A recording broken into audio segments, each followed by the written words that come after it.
ഇന്ത്യയുടെ പ്രഥമ പ്രധാനമന്ത്രി ജവഹർലാൽ നെഹ്റുവിന്റെ പാദസ്പർശമേൽക്കാൻ ഭാഗ്യം സിദ്ധിച്ച നാടാണ് പാവറട്ടി. രാജ്യം ഇന്ന് ശിശുദിനം ആചരിക്കുമ്പോൾ അദ്ദേഹത്തിന്റെ സംഭവബഹുലമായ വരവും അന്നത്തെ സംഭവങ്ങളും പങ്കുവെക്കുകയാണ് ചിത്രകാരനായ റാഫി നിലങ്കാവിൽ. 1955 ഡിസംബർ 26 പാവറട്ടിയിൽ പ്രഥമ പ്രധാനമന്ത്രി ജനസാഗരത്തെ നോക്കിക്കൊണ്ട് പറഞ്ഞു, ഈ നാട് കണ്ട് എനിക്ക് അസൂയ തോന്നുന്നു. അല്ലെങ്കിൽ ഞാൻ എന്തിന് അസൂയപ്പെടണം? ഇത് എന്റെ നാട് തന്നെയാണല്ലോ. അന്നത്തെ മുഖ്യമന്ത്രി Kamaraj, Panampilli Govinda Menon, school manager father Flaviel എന്നിവരൊക്കെ പ്രധാന വേദിയിലുണ്ടായിരുന്നു.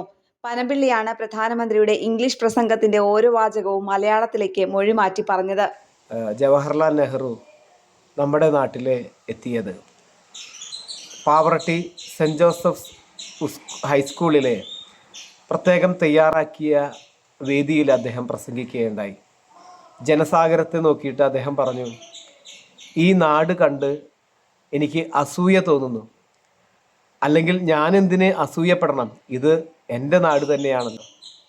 അന്ന് ആ വേദിയിലുണ്ടായിരുന്ന പനമ്പിള്ളി ഗോവിന്ദമേനോനാണ് ഈ ഇംഗ്ലീഷ് പ്രസംഗം മലയാളത്തിലേക്ക് തർജ്ജമ ചെയ്തത് തത്സമയം. നമ്മുടെ നാടിൻ്റെ സൗന്ദര്യവും പച്ചപ്പും കണ്ടിട്ടായിരിക്കണം ഒരുപക്ഷെ അദ്ദേഹം, പ്രധാനമന്ത്രിയായിട്ടുള്ള ജവഹർലാൽ നെഹ്റു, ഈ വാക്കുകൾ പറഞ്ഞിട്ടുണ്ടാവുക. ഓരോ ശിശുദിനം കഴിയുമ്പോഴും നമ്മുടെ നാടിനെ ഓർക്കുമ്പോൾ ഈ വാക്കുകൾ നമ്മൾ മറക്കാതിരിക്കാം. അന്ന് വലിയ ഒരുക്കമായിരുന്നു. റോഡും പരിസരവും വൃത്തിയാക്കി നാടായ നാടൊക്കെ അലങ്കരിച്ചു.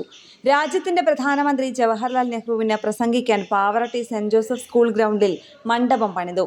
മണ്ഡപം ഇന്നില്ലെങ്കിലും പാവറട്ടി സെന്റ് ജോസഫ് വിദ്യാലയം അന്നത്തെ അതേ പ്രൗഢിയോടെ ഇന്നും നിലനിൽക്കുന്നു. കേരള പ്രണാമ ന്യൂസ്, തൃശൂർ.